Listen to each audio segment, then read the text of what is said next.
Saudara, kalau saudara suka tulis catatan khotbah, saya mau beri judul khotbah saya hari ini, Sukacita Penuaian.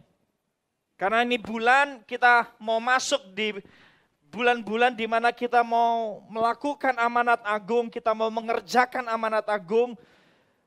Karena amanat agung bukanlah sebuah pilihan. Amanat agung diberikan Tuhan untuk kita bukan sebagai sebuah anjuran.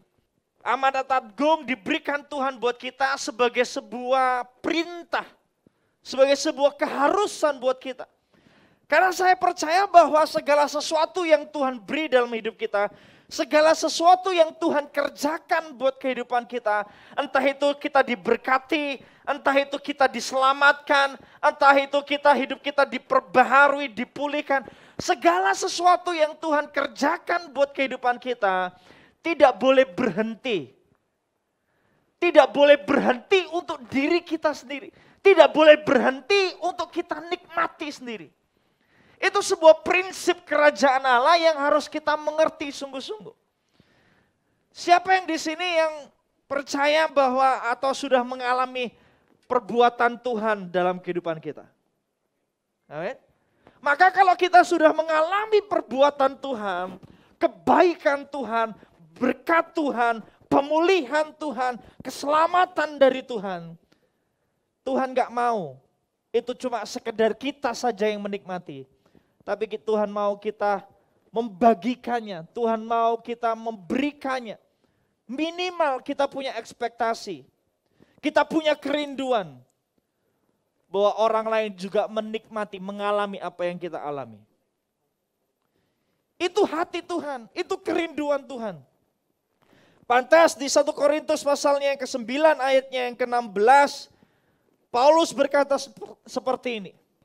Karena jika aku memberitakan Injil, aku tidak mempunyai alasan untuk memegahkan diri.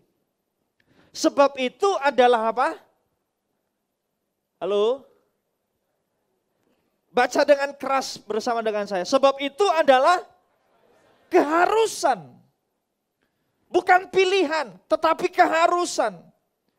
Lalu Paulus berkata gini, celaka aku jika aku tidak memberitakan Injil. Celaka aku jika aku tidak memberitakan Injil karena aku tahu bahwa Tuhan mengharuskan aku untuk memberitakan Injil. Untuk membagikan apa yang Tuhan sudah lakukan. Untuk melanjutkan, untuk mengerjakan di dalam kehidupan orang lain apa yang Tuhan sudah kerjakan buat hidupku. Keharusan bagiku. Amanat agung adalah keharusan, bukan opsional. Kalau kita mengaku diri kita kenal Kristus, maka datang ke gereja saja itu enggak cukup buat kita.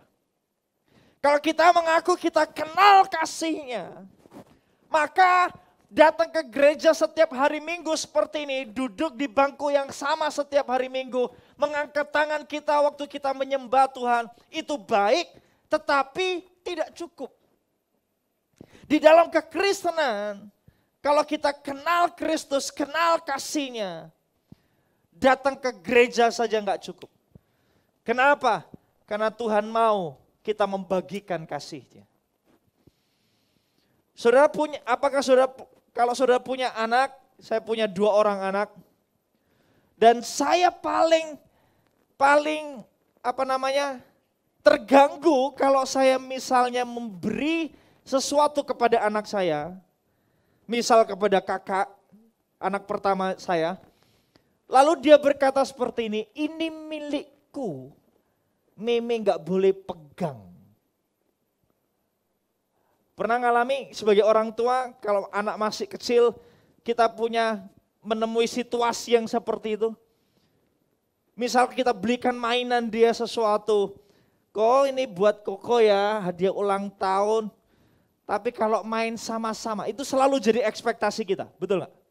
Sebuah hati kita sebagai orang tua gak akan nyaman kalau kita sudah memberikan sesuatu kepada anak pertama kita misalnya, seorang anak, lalu dia berkata gini, ini punyaku, Meme gak boleh ikut-ikut.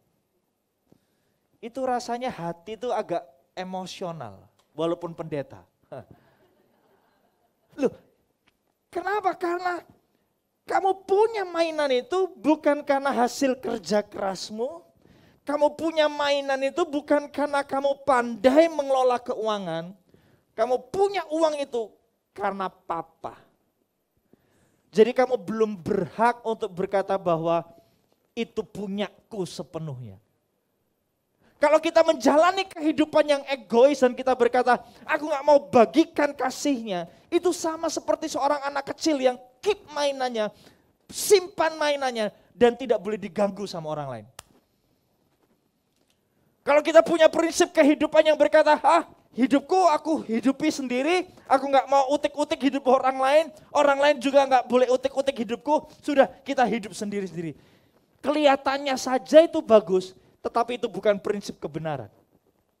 Yang Tuhan mau, yang ideal yang Tuhan mau adalah ketika kita menerima sesuatu dari Tuhan, kasihnya dalam kehidupan kita, itu bukan kita nikmatin sendiri, tetapi kita bagikan buat orang lain. Ada amin.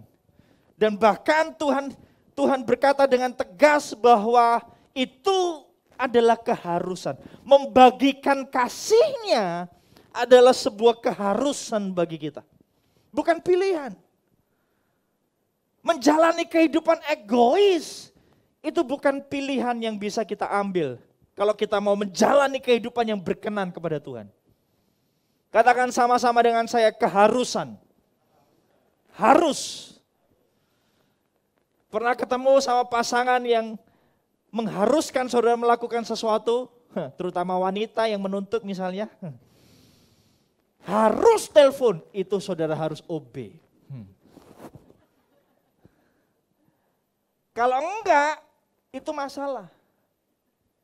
Kalau hubungan kita menjalin hubungan, kalau pasangan kita sudah mengharuskan, wah itu harus jalan. Para suami berkata amin. Harus telepon minimal seminggu sekali. Lupa, itu bisa masalah besar, saudara. Bisa 10 tulah jalan. Keharusan. Dan Tuhan sudah ada di level itu. Di dalam konteks amanat agung. Itu adalah sebuah keharusan. Hukumnya harus bagi kita. Satu kali Tuhan diikuti sama ribuan orang. Dari pagi sampai petang. Dan saudara tahu manusia membutuhkan makan di momen petang itu. Orang-orang yang mengikuti Kristus, mengikuti Yesus mulai kelaparan. Murid-muridnya menyarankan untuk Yesus, gurunya menyarankan mereka pulang. Tapi pernyataan Yesus ini, jawaban Yesus kepada murid-muridnya cukup mencengangkan. Karena di luar ekspektasi murid-muridnya. Yesus berkata di Matius pasal 14, coba buka ayat 15 dan 16. Menjelang malam, murid-muridnya datang kepadanya dan berkata, tempat ini sunyi dan hari sudah mulai malam. Suruhlah orang banyak itu pergi supaya mereka dapat membeli makan di desa-desa. Murid-muridnya sebenarnya memberikan sebuah pemikiran yang bagus. Betul enggak? Kasihan ini mereka. Suruh mereka pulang karena kita enggak sanggup sebenarnya untuk memenuhi kebutuhan mereka. Gak ada makanan sebanyak ini yang kita punya. Suruh mereka pulang. Benar harusnya. Tapi Yesus berkata apa? Ayat 16. Tetapi Yesus berkata kepada mereka. Apa? Tidak perlu mereka pergi. Saya suka ini kalimat selanjutnya. Kamu harus memberi mereka makan. Bayangkan kalau saudara ada di posisi murid-muridnya, ketemu sama 5.000 orang laki-laki. Tahu sendiri kalau laki-laki makan, bisa all you can eat itu. Gak ada porsi yang paten. Ya kan? Betul? Para pria jantan di depan saya. Gak ada porsi paten, 5.000 orang. Dan apa yang terjadi? Tuhan berkata kamu harus beri mereka makan. Bayangkan kalau saudara ada di situ. Mungkin tepuk jidat berkata, Enggak mungkin Tuhan, kami enggak punya kapasitas untuk itu. Kami enggak punya kapasitas untuk memberi mereka makan. Sedangkan Tuhan berkata kamu harus memberi mereka makan. Tapi ketika Tuhan berkata kamu harus memberi mereka makan. Dengar ini baik-baik. Itu lahir bukan sebagai sebuah tuntutan. Kalau Tuhan mengharuskan kita melakukan sesuatu, itu lahir selalu dari kasih-Nya. Tuhan tahu bahwa kalau orang-orang ini disuruh pulang ke desa-desa, mereka pasti menghadapi masalah lain. Mungkin saja mereka bisa pingsan di tengah jalan karena desanya mungkin cukup jauh. Dan Tuhan berkata, mereka enggak boleh pergi jauh-jauh. Karena kamu yang harus memberi mereka makan. Dengar ini baik-baik. Dari sini kita bisa kenal kasih-Nya. Tuhan itu selalu peduli. Bahkan perkara kecil dalam kehidupan kita. Kalau Tuhan mengharuskan kita melakukan sesuatu, kalau Tuhan menuntut kita untuk melakukan sesuatu, entah itu mengampuni seseorang, entah itu memberi kepada seseorang, saya mau beritahu, itu lahir dari kasih-Nya. Kasih-Nya kepada orang lain, kasih-Nya kepada kita. Amin. Jadi jangan pernah takut meresponi tuntutan Tuhan. Halo, jangan takut responi tuntutan Tuhan. Jangan berat hati meresponi tuntutan Tuhan. Aduh, memberitakan Injil lagi. Aduh, keharusan lagi. No. Kalau kita kenal kasih-Nya, kalau kita kenal hatinya, itu bukan harusnya jadi, kita gak harusnya responi tuntutan itu dengan berat hati. Kita harusnya responi tuntutan itu, Tuhan itu dengan sukacita. Karena kita kenal hatinya. Karena kita kenal isi hatinya, kenal kasih-Nya. Saudara yang diharuskan telepon pasangan seminggu sekali, kira-kira kalau saudara sayang kepada pasangan saudara, saudara responi tuntutan itu dengan berat hati atau dengan sukacita? Dengan sukacita. Kenapa? Karena saudara sayang.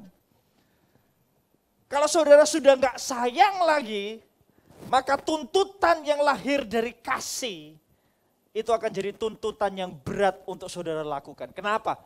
Dasarnya hatinya sudah berubah. Kalau ada di tempat ini, kalau ada dalam kehidupan kita, kita responi tuntutan Tuhan yang lahir dari kasih-Nya.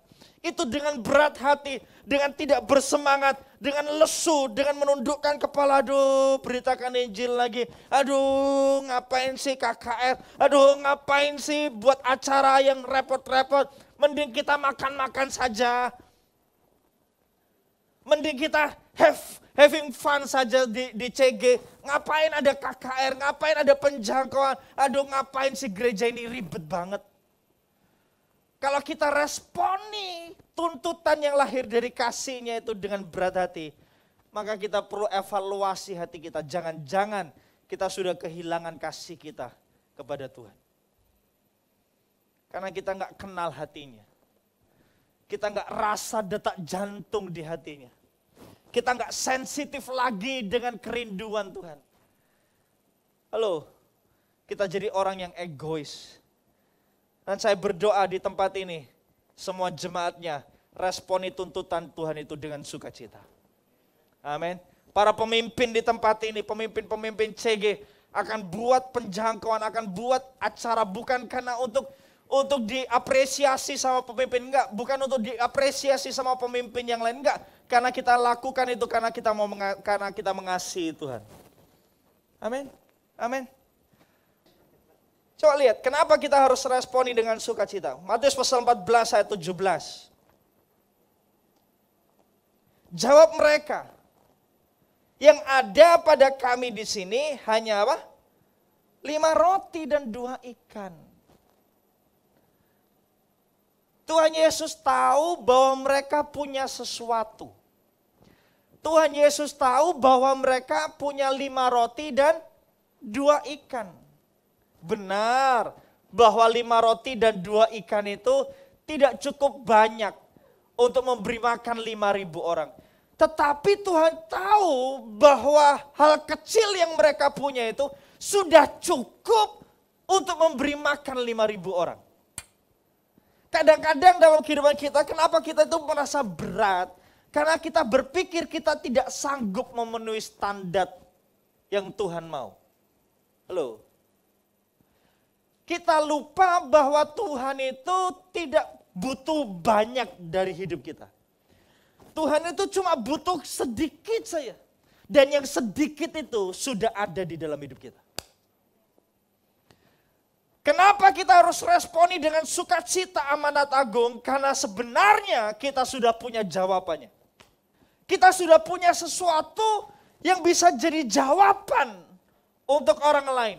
Kita sudah punya Injil, kita sudah punya Kristus, kita sudah punya pertolongan Tuhan. Kita sudah punya semua pengalaman rohani dalam kehidupan kita yang membuat kita bisa jadi jawaban untuk orang lain. Duh Pak, tapi saya cuma punya sedikit ini loh. Tuhan memang tidak butuh banyak, saudara. Loh, saudara tidak butuh gelar untuk jadi jawaban untuk orang lain. Halo? Saudara cuma butuh kerinduan, kerelaan untuk melepaskan yang kecil, untuk melepaskan kenyamanan saudara. Untuk melepaskan sejenak agenda pribadi saudara. Dan mengizinkan saudara melakukan apa yang Tuhan mau. Itu sudah lebih dari cukup untuk menjadi berkat, menjadi jawaban buat orang lain. Saya nggak punya banyak Pak, saya nggak pandai bicara. Siapa bilang memberitakan Injil itu harus banyak bicara. Semakin banyak bicara, semakin kita tidak pernah bisa menyelamatkan orang lain. Kenapa? Karena yang sedikit yang kita punya itu bisa diurapi Tuhan untuk memberkati orang lain. Halo? Minimal saudara punya doa. Minimal saudara bisa berdoa. Minimal saudara bisa sebut nama-nama orang yang belum mengenal Kristus itu. Mendoakannya mulai hari ini, nanti tanggal 5 sampai tanggal 17 September kita akan berdoa berpuasa. Kumpulkan nama-nama orang yang belum mengenal Kristus. List, daftar. Doakan itu setiap hari.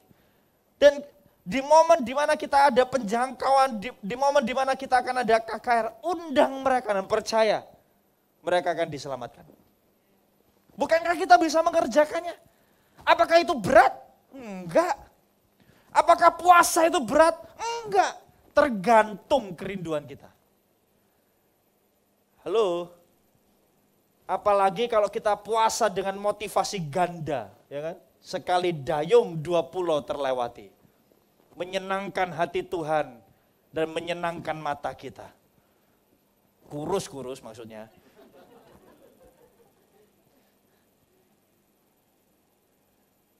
Enggak berat kok. Pasti kita bisa mengerjakannya, pasti kita bisa menyelesaikannya karena jawabannya selalu ada di dalam diri kita.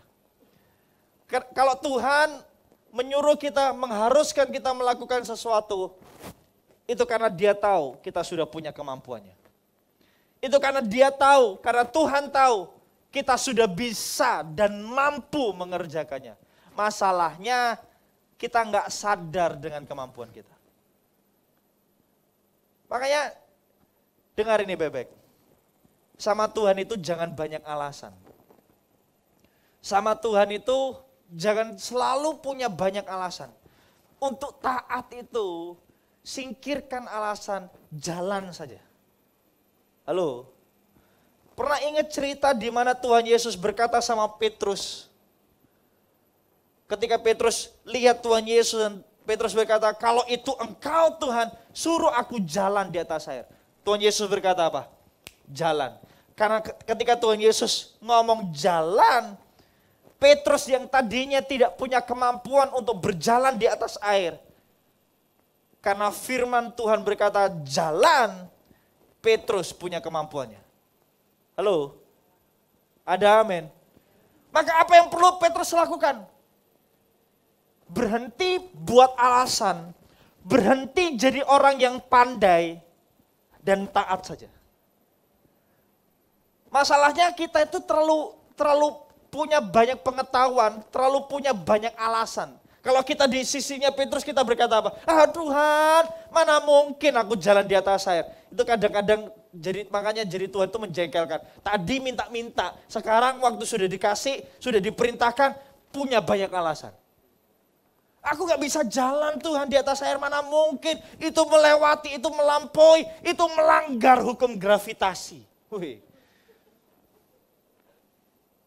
Karena berat masa jenis tubuh manusia. Makanya orang kalau terlalu banyak alasan, gak bisa menikmati apa yang Tuhan sudah sediakan. Yang perlu Petrus lakukan ketika Tuhan berbicara itu, jalan saja. Betul? Waktu Petrus jalan di atas air, wong fehung aja kalah. Dia nggak jalan cepet-cepetan loh, dia santai. Karena dia mungkin takut tuh. Halo?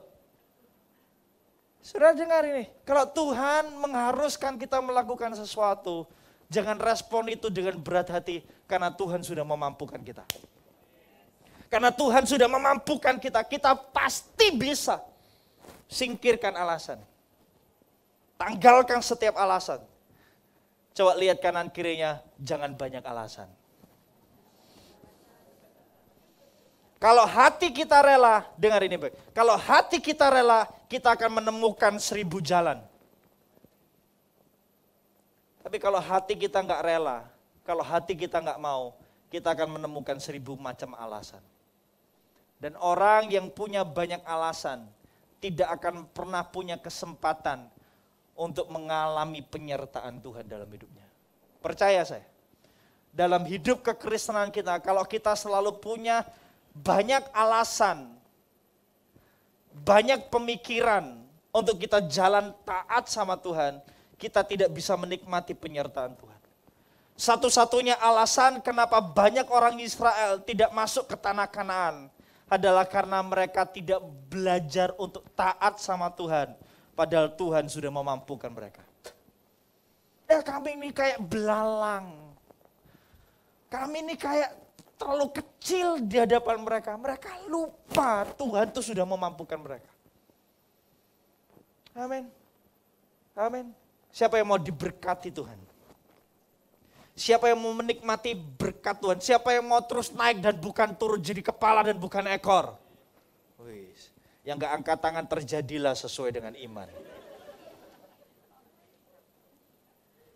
Pak boleh diulang boleh. Siapa yang mau jadi kepala dan bukan ekor? Diberkati waktu, diberkati terus dalam kehidupan. Tinggi. Mau diberkati? Mau diberkati? Jawabannya cuma satu. Jangan banyak alasan. Coba lihat kanan kirinya, dengerin.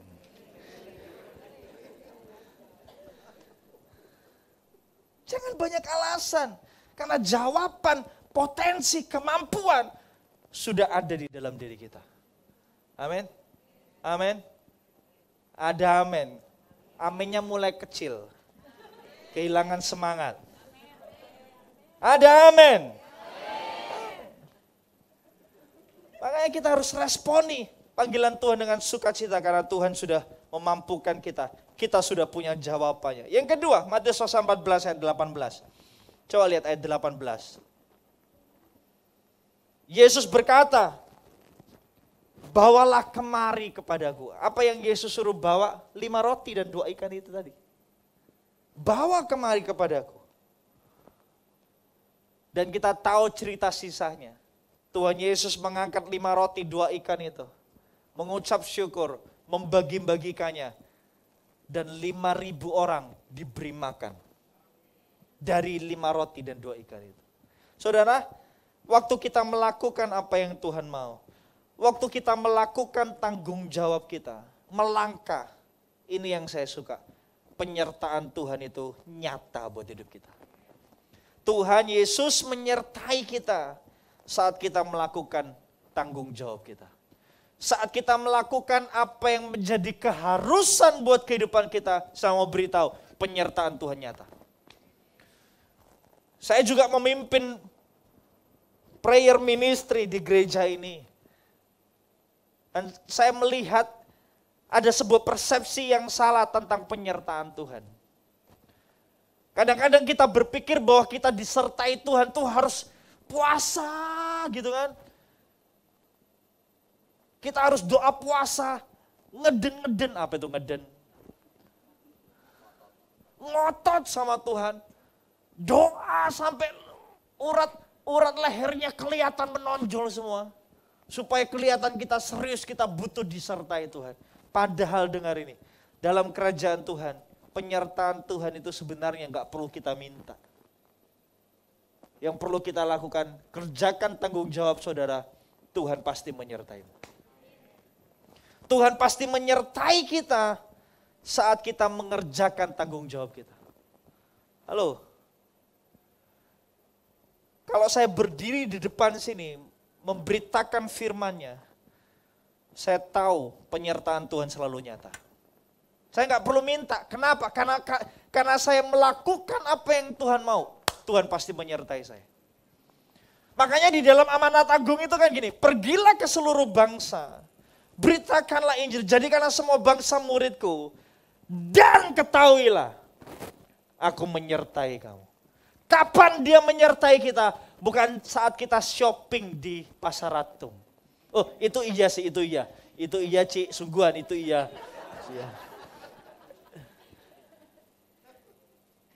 Kapan Tuhan menyertai kita? Bukan saat kita menjalani kehidupan yang egois. Kalau kita shopping di Pasar Ratum karena mau buat KKR, disertai pasti. Kapan Tuhan menyertai kita? Ketika kita mengerjakan tanggung jawab kita, mengerjakan amanat agung. Di situ Tuhan berkata, ketahuilah aku menyertai kamu sampai akhir zaman. Oh, kita sekumpulan orang yang disertai Tuhan. Dan kalau Tuhan ada di pihak kita, kalau Tuhan menyertai kita, kita bisa lewati semua hal dalam hidup ini. Kita bisa lewati semua tantangan dalam kehidupan kita. Karena penyertaan Tuhan, penyertaan yang nyata buat hidup kita. Amin. Ada amin. Gak perlu nangis minta penyertaan Tuhan. Kerjakan saja apa yang jadi keharusan. Tuhan akan menyertai kita. Ada amin. Ada amin.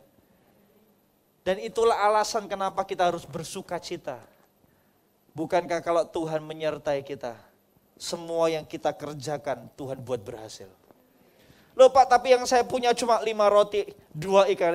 Siapa tahu, jangan salah. Kalau 5 roti, 2 ikan itu di tangan Tuhan, bisa kasih makan 5.000 orang.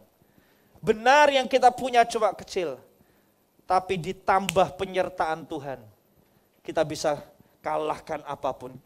Batu kecil yang dibawa Daud, ditambah penyertaan Tuhan, bisa mengalahkan Goliat. Ada amin. Saudara, semua kisah di Alkitab ini, ketika cerita bagaimana Tuhan menyertai umatnya, itu bukan kisah isapan jempol, yang cuma sekedar jadi dongeng tidur. Itu sebuah kisah yang bisa kita alami dalam kehidupan pribadi kita. Ketika Tuhan yang sama yang menyertai Musa, ketika Tuhan yang sama yang menyertai Yosua, Tuhan yang sama yang menyertai kita. Kalau kita melakukan apa yang menjadi tanggung jawab kita, penyertaan Tuhan nyata. Jangan minta penyertaan Tuhan, alami penyertaan Tuhan. Nikmati penyertaan Tuhan. Karena Tuhan menyertai orang yang mengerjakan bagiannya. Ada amin.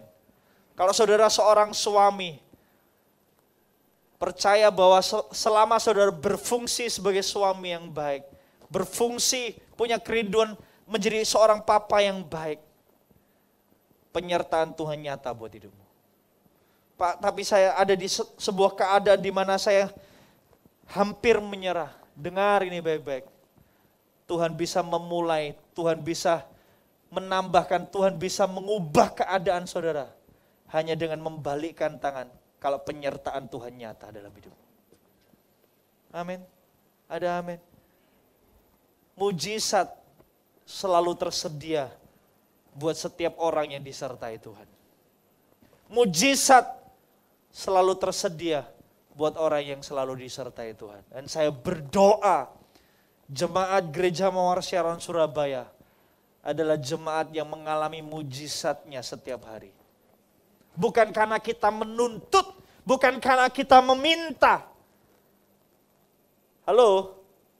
Tapi kita bisa mengalaminya karena kita taat.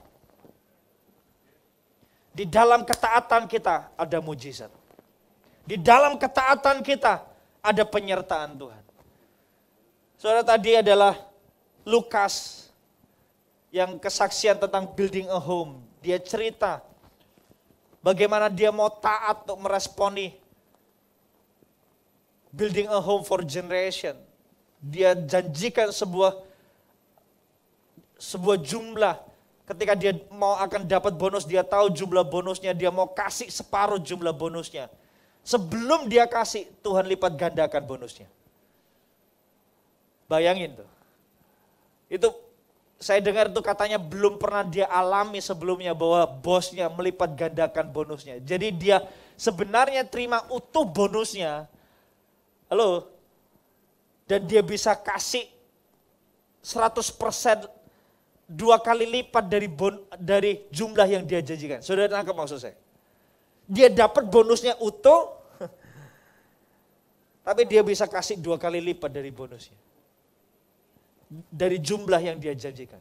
Saya selalu percaya kalau Tuhan menyertai kita, kalau kita meresponi apa yang menjadi panggilan kita, apa yang menjadi tanggung jawab kita, percaya saudara, penyertaan Tuhan itu selalu nyata. Bukankah itu yang membedakan kita dari bangsa lain? Bukankah itu yang membedakan kita dari umat lain? Itu karena Tuhan menyertai kita. Amin. Itu yang membuat kita jadi umat yang benar. Umat yang mengalami Allah yang nyata dalam kehidupan kita. Ketika kita taat kepadanya. Yang ketiga saudara, kenapa kita harus responi dengan sukacita dan bukan dengan berat hati. Ayat yang terakhir, ayat yang ke-20, ini yang terjadi. Ini yang terjadi. Dan mereka semuanya makan sampai kenyang. Kemudian orang mengumpulkan potongan-potongan roti yang sisa. Berapa banyak? 12 bakul penuh. Ngasih 5 keping, kembalinya 12 bakul. Makanya seringkali banyak pendeta pembicara pakai ayat ini untuk minta uang dari jemaatnya. Oh saudara taburkan 1 kilo emas, dapatnya 12 kilo. Saudara nggak pernah akan kekurangan kalau saudara memberi untuk Tuhan. Akhirnya jemaatnya punya motivasi yang salah untuk memberi. Sekalipun ayat ini seringkali dipakai dengan salah, saya mau beritahu saudara, dengar ini baik-baik. Segala sesuatu yang saudara tabur untuk Tuhan tidak akan pernah sia-sia. Believe me. Jangan responi pernyataan ini dengan sikap hati yang salah. Responi kebenaran ini dengan sikap hati yang benar. Karena saudara tahu saudara nggak akan pernah kekurangan. Selang, saudara tahu selang? Punya selang di rumah? Siapa tahu teknologinya terlalu canggih di rumah, nggak ada selang gitu kan, langsung pancuran semuanya. Keluar dari pori-pori tembok gitu kan. Ini jemaatnya, pendetanya kok mulai error gini ya. Saudara tahu selang? Selama saudara tahu saudara bukan sumber. Saudara, kita ini bukan sumber kok. Kita ini cuma saluran. Jangan merasa responi keharusan itu dengan berat hati karena kita berpikir kita ini sumbernya. Kita nggak pernah jadi sumber. Kita ini cuma saluran dari kasih yang Tuhan sudah berikan. Dan saya mau beritahu kalau kita ini saluran sama seperti sebuah selang, kita tidak akan pernah kekurangan. Uniknya ya, kalau kita itu memberi, apa yang kita beri itu tidak akan pernah kekurangan dari hidup kita. Halo, kalau kita memberi kasih, saya mau beritahu, saudara gak akan pernah kekurangan kasih. Gak akan. Makanya dalam kekristenan, dalam hidup kita mengikut Tuhan, jangan menuntut, beri, maka kamu akan diberi. Halo, saya gak mau kita responi ini dengan sikap hati yang salah, tapi ini kebenaran saudara. Bahwa kalau kita itu selama kita menjadi saluran, kita gak akan pernah kekeringan. Percaya saya. Semakin kita menuntut, kita akan menjadi pribadi yang mengalami kekeringan hati. Karena kita ini banyak menuntut. Halo. Kenapa kita responi dengan sukacita, keharusan memberitakan Injil? Karena kita akan menuai apa yang kita tabur. Amin. Amin. Semua yang kita tabur untuk kerajaan Tuhan, kita tidak akan pernah sia-sia. Kita akan menikmatinya, bahkan berkali-kali lipat. Itu yang saya percaya. Kalaupun saya tidak menikmatinya, anak cucu saya akan menikmatinya. Itu janji Tuhan. Itu janji Tuhan. Semua yang saya lakukan untuk Tuhan, bagaimana saya hidup benar, bagaimana saya meresponi panggilan Tuhan, bagaimana saya mau dengan giat melakukan apa yang Tuhan mau. Saya percaya bukan hanya saya yang menikmatinya, anak cucu saya akan menikmatinya. Bukankah Alkitab berkata gini, dahulu aku muda, ini bukan saya yang nulis, saya cuma mengutip. Ya kan? Sekarang aku menjadi tua. Tapi tidak pernah sekalipun aku melihat orang benar, anak cucunya meminta-minta.